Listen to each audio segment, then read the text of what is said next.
Here you have the Mayans, the Aztecs, the Toltecs, more Mayans, the Olmecs. Here is where we are taught the first people in North America existed.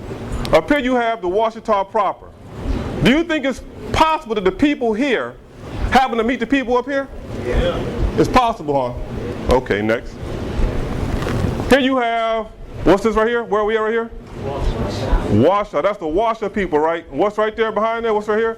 We got Lake Pontchartrain, huh? We got New Orleans. Now who they say was here? The Washoe people? The Chawasha. You got the Wichita up here, okay? You got it's not, see this Coushatta? That is called Coushatta. The Coushatta people, okay? Tunica, Natchez, Biloxi, all these are indigenous people, indigenous black people. All this land here is Washita. If you ever got a map of the United States, you have the Washita River flowing here, up through the Washita Forest, over to the Washita Mountains. You also have the Washita River, the Red River, which runs this way, and ends up the Washita River right here, okay? The Washita River. When they had the Great Trail of Tears, and the military came in and made all of the Indians get off their land over, next, get off their land over in Alabama, Mississippi, Arkansas. They took them all into Oklahoma, into the Washita. This is a map I got. It says Louisiana and West Florida, okay? It came when the British armies were attacking New Orleans after the War of 1812, the War of 1812. Here you have Lake Pontchartrain, correct? Go next, go next. We'll try to get a little closer. Here you have Lake Pontchartrain. You have the city of New Orleans right here, okay? Here's Gentilly. Here's Metairie. And here's the Lake of the Washers, okay? Here's the Washoe River. If you go look at the map today, these names have been changed and erased. The Wash is not there. This is called Lake Chenier, I think. Chenier. So here you have an ancient map. It's not that old, about the time of the War of 1812, showing Lake Washoe. And here you have spelled the French way, Washoe. Okay, next. Aha. Now, you say you never heard of this kind of stuff. The Washita people are the original people who built pyramids in North America. You do know we have pyramids in North America. We have pyramids over in Egypt. We also have pyramids here in North America, okay?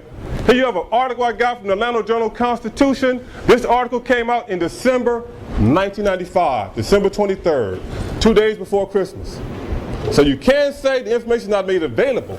It's just not propagated and given to us. So, but I am a researcher. I love to read. And tonight I'm going to share with you a few facts I found in my research.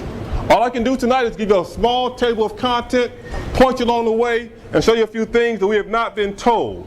Okay? Atlanta Journal-Constitution, December 23rd, 1995. Next.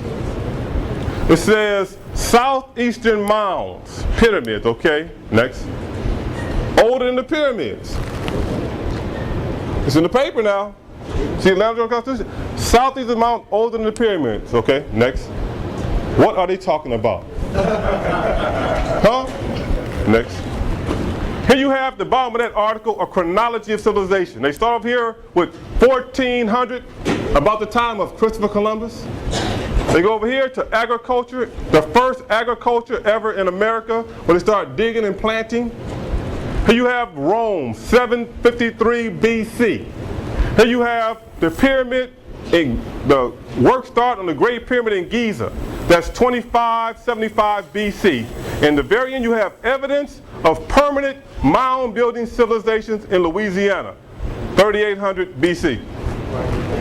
Okay? When they say they found some arrowheads and a few bones and sticks, they found evidence of a permanent civilization in Louisiana. Okay? Not savages. Next. At the heart of it is a place that the ancient people call the Great Bird Mound. Louisiana calls this Poverty Point. They call it Poverty Point because when they got there, they weren't able to grow anything at all. The Europeans who came to this area here, they were starved, they got famine, all kind of things happened. But here, the Great Bird Mound you will find in history was a high place of culture and esteem. This is the place where the ancient civilizations of North America came. This is where we had our pilgrimage. You will find here at Poverty Point in the research artifacts. They can find copper from Michigan. They can find shells from North Carolina. They find minerals from Colorado. They find stuff from Minnesota. All up and down the Mississippi River. And the indigenous name for Mississippi River is the Mississippi River, which stands for the father of all rivers. All along the Mississippi River, you will find people who came down here. And the significant thing about Poverty Point is that Poverty Point existed before agriculture existed. You have a city here. Look at that, city right there. This is the same way the United States Congress set up, correct? Yeah. Same way the Roman Senate is set up, correct? This is where we started democracy. We started government, civilization in North America. Next. Here's something they said. Let me break down the article for you right here. New evidence of ancient mound cultures in Southeast dating to a time when the region was supposedly populated by simple nomadic hunters is spurring a radical revision of traditional theories. Okay? A radical revision of traditional theories, okay? About people who inhabited North America 6,000 years ago. There were permanent settlements in the Southeast United States before pyramids were built in Egypt. Okay, right here it says, an accumulation of carefully dated soil samples and long neglected artifacts from man-made mounds in Louisiana, Mississippi, and Florida show that there were permanent settlements in the Southeast before pyramids were built in Egypt, thousands of years earlier than archaeologists once thought possible. Okay, they didn't think it was possible for there to be people here. Next. The Washita Moors predate the Olmecs, the Incas, the Aztecs, Toltecs, Mayan civilization in America, but we're all related. It's all the same people. Next. Here you have, he's saying, let me get to where it says Poverty Point. Rousseau says some researchers hesitate to publish data suggesting the mounds they study were older than agriculture.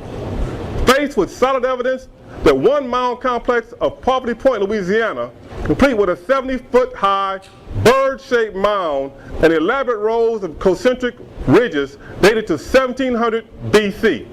That's about 3,000 years ago. Okay?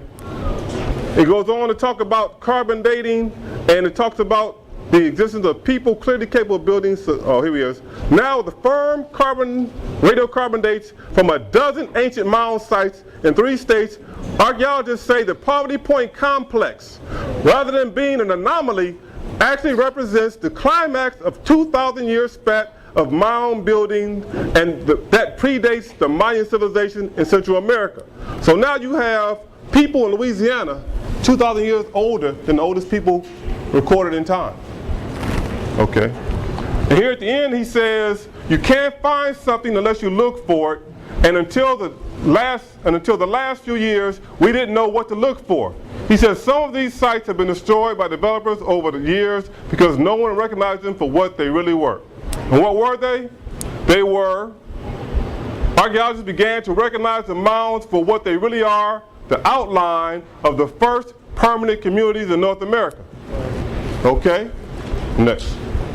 Now I'm just a researcher. I'm just looking for articles. I'm nobody special. Here you have the Olmecs, okay? Believed to be the oldest people in America's Mesoamerican pyramid builders. So you have the Olmecs down in the Yucatan Peninsula. This is in the Gulf of Mexico, right across from New Orleans. If you get in the boat in New Orleans, you go straight down, you're going to end up right here, okay? And here you have Veracruz, La Venta. Here at La Venta, you have a complex dissimilar to the complex in Louisiana at Poverty Point. Exact same layout. Concentric rings, mounds. Here they have stone mounds. The mounds in the United States, North America, were earthen mounds. Earthen mounds. Next. The first Olmec heads were reportedly discovered in 1858. That's 2 years before the Civil War, and a few years after someone named Chief Justice Roger B. Taney of the Supreme Court said that black people had no rights that white people were bound to respect. Yet we have found here in Mexico evidence of ancient black civilizations, okay? They were massive in size and often weighed several tons. If I stood next to this, I'd be about this tall. It's huge, massive, okay? Olmecs, are of the priest class. They still hold sacred values to the indigenous peoples of America as well as Africa. So here you have African faces in Mexico, the original people. Next. I'm not going to belabor the issue. I'm going to point you once again to some very good books. You have Paul Barton's book, History of the African Omics. You have another book by Mr. Frank Joseph, The Lost Treasure of King Juba, Evidence of Africans in America before Columbus. There are plenty of authors out there who write on the topic. Mr. Joseph also has a magazine called Ancient America. You might want to look that up and find Ancient America. He has several articles about our people. Next. And probably the most noteworthy author of all is the Honorable Ivan Van Sertima. This book, African Presence in Early America, is a classic. Everyone should get this book and read it. And even in this book, Van Sertima, who has done literary study of what has been published in the academic world, still finds that the first people, the Omics, date back to 1500 BC, about 3,000 years ago. And at the same time, 3,000 years ago, is about the same time that they date the first civilizations in Europe, the Greeks. The Greeks were the first civilizations in Europe, okay? And you can trace the Greeks back. The Greeks can be traced back to their first writer ever, Homer. Who's read the Iliad and the Odyssey in here? If you go to college or high school, they're going to require you to read this book called the Iliad and the Odyssey. It is the first writing ever published in Europe, okay? About 832 BC. Before 1000 BC, there's no record of anybody in Europe doing anything. 1000 BC. Louisiana, we have pyramids here, 3800 BC. Okay, next. Here's an article. Brother Umar must be tripping. He don't know what he's talking about, right? Article from MSNBC. Now, they're right all the time, right? That is the news. This is the authority, right? Omics to the north of Mexico. What? To the north of Mexico? What's it saying here? Mexican monoliths could change history. 3,000-year-old carving contains new symbols of Mesoamerica. And I just kind of highlighted some things in the article. It says the Olmec civilization, one of the oldest in the Americas, was more widespread than thought, or that another culture thrived alongside it 3,000 years ago. Now, what is this other culture? They name the Olmecs, they don't name the other culture. Okay. It goes on to say, it is a very relevant indicator that Olmec's penetration far to the north or of the presence of a new group coexisting with the Olmecs, okay? Far to the north of Mexico is where? Texas, Louisiana, correct? We got a new group, still unnamed group of people, far to the north of the Olmecs, okay? Olmecs migrated northward and mingled with other people there, okay? Can we name other people? All right. The Olmecs are considered the mother culture of pre-Hispanic Mexico. I was in Los Angeles talking to some of my Mexican friends. They were not trying to hear it. They were not trying to hear it, okay? It says, an advanced civilization with hydraulic systems, canals, and other technologies make it the oldest and most advanced center of its time, found in what later became Husacto Indian region, which is just south of Texas. Okay, next. Now here you have right here is Louisiana. Right here are the Olmecs. Right here is where they found this new head.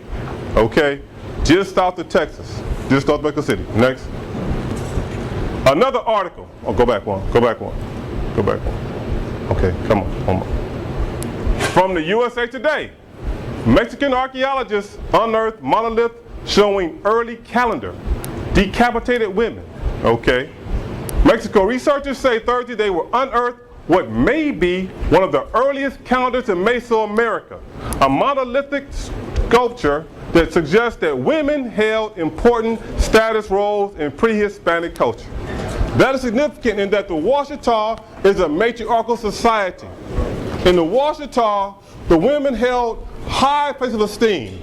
It's like in our own families. Grandma is high ranking. Grandpa gives grandma much respect, and grandma ultimately has a lot of power.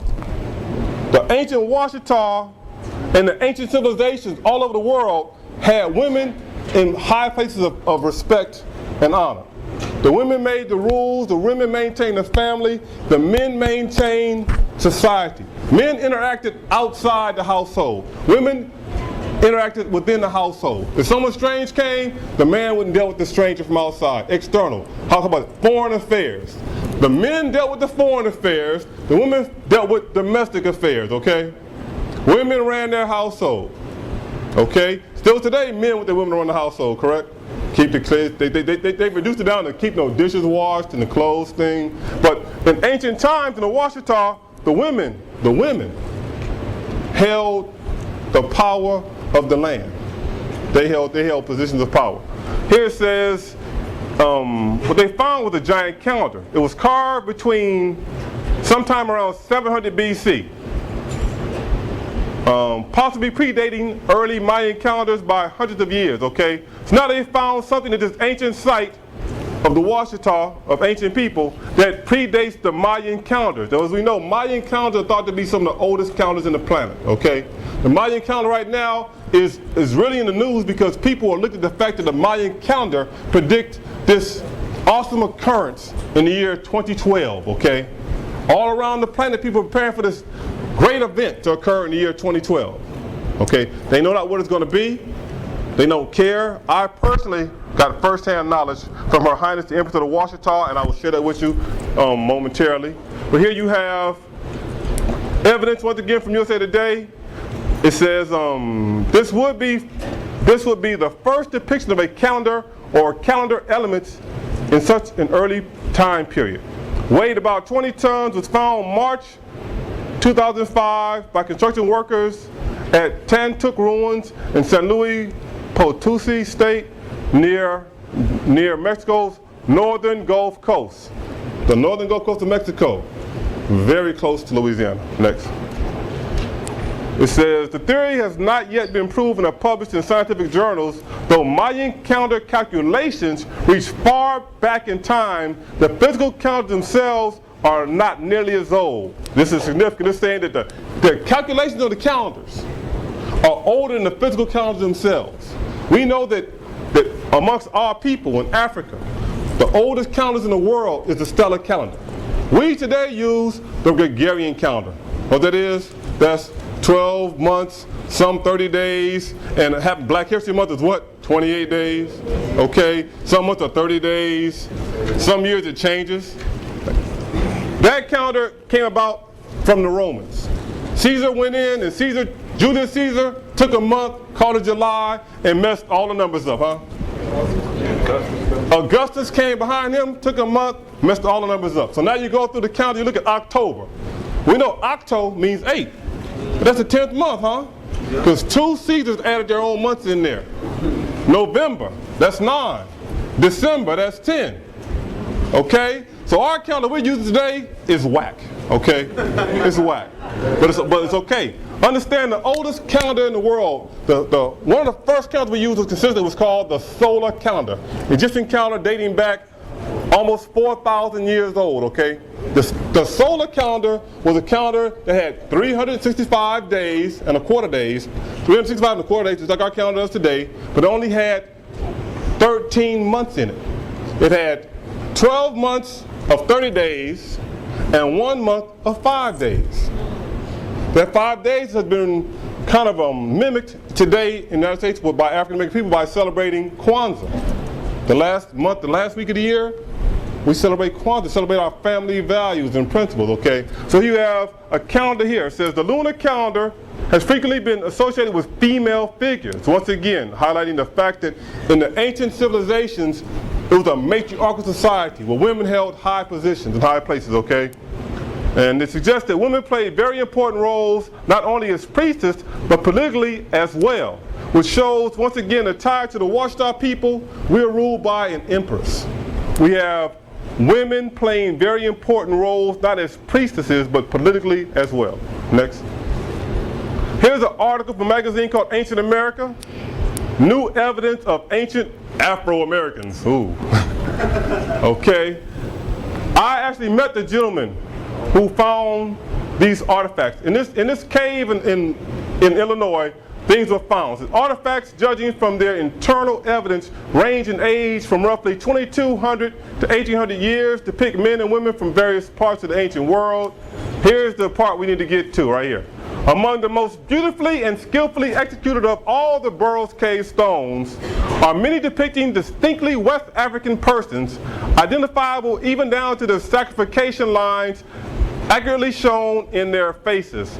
None of them appear to have been slaves. On the contrary, some wear fine garments and jewelry befitting individuals of rank and influence. So you have in Illinois, objects represent the first physical proof of overseas visitors to the Americas in prehistoric times. Next. Here are some of the stones they found. Carvings of Africans, okay? Africans in a cave in Illinois, dating back 2,000 years. Next. Here's an article I found. Oh my God, I love this one. Nevada mummy. Let's stop right there. They have mummies in Nevada? Mummies in Nevada? Where are the mummies, everybody? Egypt. Egypt, right? Where's Egypt at? Africa, you think so? We're going to discover some more now. Okay, this says, anthropologists say man found in a cave in 1940 is more than 9,400 years old. Okay, check it out. The remains are kept a secret in a secret location in Carson City Museum. Officials allow reporters to view the mummy on the conditions the site would not be disclosed, okay? Over here, I'm sorry to tell you right here, it's a very important section that got washed out. People just kept doodling on this section. It says, in addition to the flesh, the hair was black at the time of discovery. What they found with this mummy, you can go look this up. It's in the Las Vegas Sun. Several articles about this mummy, this man being found. Just recently, there was an argument about this mummy they found because the local Native American tribe near this location tried to claim the body. But the scientist was very clear in telling them this could not have been of your people. This skull, because this body was kept intact. They found skin, 9,000 years old, and hair, 9,000 years old. It goes on to say at the end, it said the extreme dry environment of the small cave, 15 by 25 feet, provided natural preservation of the soft tissues, and these remains were found buried under the remains of another man which had been ravaged by coyotes. Dancy says scientists believe man was in this area 11 to 12,000 years ago. I can tell you right now, I found another article about a man 9,200 years old in California near a place called Pyramid Lake. Pyramid Lake. Next. Now, more evidence. Arizona Gazette, 1909. Exploration of the Grand Canyon. Okay. It goes on to talk about mysteries of immense rich cavern being brought to light. Let me read this a little bit to you what it says in here, what they found here. It says, the latest news of the progress of the explorations of what is now regarded by scientists as not only the oldest archaeological discovery in the United States, but one of the most valuable in the world, which was mentioned some time ago in the Gazette, was brought to the city yesterday by G.E. Kincaid, the explorer who found the great underground citadel of the Grand Canyon during the trip from Green River, Wyoming, down the Colorado River in a wooden boat to Yuma several months ago. According to the story related to yesterday to the Gazette by Mr. Kincaid, the archaeologists of the Smithsonian Institute, which is financing the explorations, have made discoveries which almost conclusively prove that the race which inhabited the mysterious caverns hewn in solid rock by human hands was of Oriental origin, possibly from Egypt, tracing back to Ramses. Understand, at the turn of the century, when you heard the word Oriental, it was synonymous with the word Egyptian. They always taught that Egypt was in the Middle East. The Middle East, Asia, trying to detach Egypt from Africa. But it's clear to let you know that, Egypt is in Africa, okay? Goes on to say, if their theories are borne out by the translation of the tablets engraved with hieroglyphics, the mystery of the prehistoric people of North America, their ancient arts, who they were and whence they came will be solved. Egypt and the Nile and Arizona and the Colorado will be linked by a historical chain running back to ages which stagger the wildest fantasy of the fictionists. Okay? This is about 100 years ago, huh? Have you heard about this before? The Grand Canyon? Come on! Okay, let me see. Next. Hieroglyphics. Now check this out. This is so deep. I love this. Me and my family, we've been to the Grand Canyon a couple of times, okay? Here it says, on all of the urns, on walls over doorways and tablets of stones that were found by the image, which were found by the image, are the mysterious hieroglyphs, the keys to which the Smithsonian Institute hopes yet to discover. These writings resemble those found on the rocks above the valley. They're saying they got hieroglyphics on rocks above the valley in the Grand Canyon. Now who wrote hieroglyphics? Okay? The ancient people of Egypt. It goes on to say, these writings resemble those on the rocks about the valley. The engraving of the tablets probably had something to do with the religion of the people. Similar hieroglyphs have been found in the peninsula of the Yucatan, but these are not the same as these found in the Orient. Some believe that the cave dwellers, well, anyway, you got what I'm saying here. Now look at the bottom down here. It says, the tomb or crypt in which the mummies were found. Next. They got mummies, not one mummy, got mummies in the crypts and tombs of the Grand Canyon. Now look here, let me show you, this is a map of the Grand Canyon, okay? Here you have Cheops Pyramid, the Tower of Ra, Osiris Temple, Temple of Set. You got Isis, you got Buddha Temple here, you got the Brahma Temple, Diva Temple, okay? Why would they name these places after these people? They knew who was here. It just so happens this is the same location where they found the caves. Okay, next. There's another picture of the Grand Canyon I have here. You can see here is Isis Temple here. Here's Osiris Temple. Next. Now, here's the pyramid near Atlanta, Georgia. All right. Anybody been to Atlanta recently? You visited the pyramid there? Next. It talks about and the cumulative evidence, it says, let me get down here to some, excuse me now. Here we go. The accumulation of evidence makes a convincing case of the emergence of permanent social systems thousands of years earlier than we thought, says Atlanta-based National Park Service archaeologist Michael Russo, who recently fixed the date of a mound complex near Marco Island, Florida at 4,800 years. It changes our whole view of prehistory in North America. Okay, next. This is a picture of the side of that pyramid. Next. Right here on this pyramid, you have this elaborate road, well engineered, symbol of serious civil engineering, okay? At a pyramid near Atlanta, Georgia. Okay, next. Geometric ramps lead to the top of this ancient astrological observatory. Next. Once again, you have evidence of people from that Etowah Mound right here traced to Poverty Point. Next. Here you have another good article. The problem with Poverty Point was not the mound's ridge, it was the site's age, 3,000 to 4,000 years old. Okay? The first carbon date suggests the Poverty Point was constructed 1,000 years earlier. Dates had to be wrong. However, in the 1950s, archaeologists consistently came up with similar ages for the site, so the accuracy of the dates had to be accepted. So they set the dates. 3,000 to 4,000 years ago, there were people right here in Louisiana. Who were they? The other people that messed with the omics? We're going to find out here now. It says, some suggest Mesoamerican origin of the site. It could not have been indigenous, original, aboriginal. Had to be people from Mexico, right? built this stuff in Louisiana? Come on.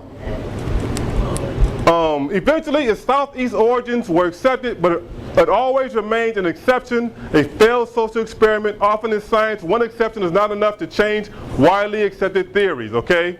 Then in 1960s, two of the poverty point archaeologists, I'm going to bring it home to Baton Rouge right now. Southern University, listen close, Southern University.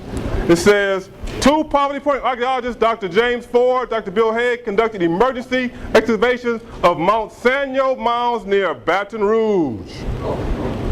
The mounds were leveled shortly after they completed their work. They uncovered permanent evidence of structure under one of the mounds. Charcoal from that mound dated more than 2,000 years earlier than Poverty Point. If Poverty Point is the oldest, and right here in Baton Rouge you got something 2,000 years older than Poverty Point, who was here? And it goes on to say, and this is so deep, the two archaeologists decided not to publish the dates from the site. After all the disbelief over the age of Poverty Point, they knew no one would accept the very early dates from Mount Sanyo mounds. Between 78 and 82, dates from 3 additional mound sites in South Louisiana predated Poverty Point by over 1,500 years. Banana Bayou, this near Opelousas, Hornsburg near Lafayette, and the LSU campus mounds. The results, here it is now. Why don't you know about this? The results were overlooked by professional community outside Louisiana because mounds of that age simply should not exist. It's published in a magazine called Preservation in Print, April 1996. Now you have evidence of ancient people, mound builders, right here in Louisiana. And what happened? The mounds of that age simply should not exist. Is that ridiculous? Next. Now let's see who was in the mountains. Minnesota, 10 skeletons of both sexes, gigantic size, taken from a mound. St. Paul Pioneer Press, 1883. Here you have West Kentucky, or West Virginia. A skeleton 7 feet 6 inches long, that's Yao Ming, okay? 19 inches across the chest, was removed from a massive stone structure, a sarcophagus, as in Egypt, that was likened to a temple chamber within a mound. This is from the Smithsonian Bureau of Ethnology, okay? A report from 1884. Understand, in 1879, the United States Congress allotted money to go find out who was on all these pyramids. There were pyramids up and down the Mississippi River. There are thousands of pyramids all over the United States right now. Thousands. Anywhere you got Mississippi River, Ohio River, Arkansas River, Illinois, Minnesota, you have pyramids all over the place. Next. Oh, here we go now. Calm down. A 9 foot 8 inch skeleton was excavated from a nearby mound, Brewerville, Indiana. 9 foot 8 inch skeleton. Here we go, Ohio. A mound near Toledo, Ohio held 20 skeletons, seated and facing the east. Now who sits up skeletons and set them? You got a skeleton and buried, sitting up? Check it out now, with jaws and teeth twice as large as those of present day people. And beside each was a large bowl with Kirsty Roth hieroglyphic figures, okay? Now who writes in hieroglyphics? Yes. And that's Chicago report. Oh, come on now. Don't quit on me now. Oh, there we go, baby. Okay, Chicago report, 1898, republished. Okay, next. Here you have a map I got from an old history book. So it's published. It shows Etowah Mounds here. Moundville is a mound in Alabama, right by the University of Alabama. Right along something called the Black Warrior River, okay? You have Emerald Mound, Natchez, Mississippi. Fatherland Man, that's Mississippi. Spiral Mound is where my grandmother came from, okay? You have all of the United States pyramids and mounds all over the place, okay? Even down here, you get the same pyramid culture in Mexico, up here. Next. It's a book called Arkansas Mounds, next. Written by a man named Mr. Edward Palmer, but it was actually, the artwork inside was done by a black man from Pine Bluff, Arkansas. However, Mr. Palmer to draw this is an African American in Arkansas who drew up thousands of pictures of mounds. Next. Here are are some of the pictures of the mounds. This could be deceptive because this is an aerial view of a mound site. The mounds are built in shapes of birds, animals, different things. This says 80 feet to the inch. Massive, huge complex. This says 30 feet to the inch, 100 feet to the inch. These are huge complexes. Here's a human being. 75 feet to the inch. Mound sites. Next. Here's a mound site in Ohio. What's that remind you of? That reminds me of the Starship Enterprise. Okay? This is a wall built around a mound site. Today, if you go here, it's right near Columbus, Ohio. This is a giant, exclusive community, gated community with the golf course in the middle of this mound site. Okay? Next. Now, many people say they never heard of Ouachita, but the United States government is well aware of the Ouachita, okay? The Ouachita Battlefield National Landmark, this is in Oklahoma. Next. Here it says, this is somebody you know here, says November 27th, 1868, Colonel George A. Custer. You know Colonel Custer? Okay. Let me get over here so I can read it to you. Commanded the 7th Cavalry, attacked the Cheyenne village of Chief Black Kettle. 155 Cheyenne casualties and 34 U.S. troops killed and wounded. And then it says the battle started the Sheridan Ouachita campaign. The United States government, after the Civil War, started a campaign to get rid of Ouachita. But we're still here. Next. The Empress of Ouachita wrote a book. Empress Verity Terrell, Ouachita Turner, Ghost and L. Bay wrote a book called Return to the Ancient Ones. It is what inspired me to write my book called We Are the Ouachita. I spent about 4 or 5 years living with the Empress. I traveled with her all around this country, visiting mound sites, visiting courthouses, libraries. We went to Europe, to Switzerland. We went to the South Pacific, to Hawaii, to go visit the former Queen of Hawaii. Understand, at one point, Hawaii was occupied by Ouachita. Hawaii used to be an independent country. Hawaii was an independent country that was captured by the United States, and it was ruled by a queen, not a king. The last ruler of Hawaii was a woman named Leleokalani, a Ouachita, and she died in the Washington Palace in Hawaii in exclusion, okay? The Empress of Ouachita wrote this book, Return to the Ancient Ones, and it's a monumental work. I write about her work in this book, and this book here, she outlines her 30-year research to document all the information I talked about right just now. Ago, it was held the Mississippi Valley must have been settled by civilized people who had migrated from some historic country, as it was reported that silver scarabs, Hebrew inscriptions, and tureen vases had been discovered in the mounds, but this was only to a lack of real information and misinterpretation of facts. At the present time, the belief is common and widespread that the mound builders were the ancestors of the Indians who occupied the Great Valley at the time of the discovery. Understand, we've always been here.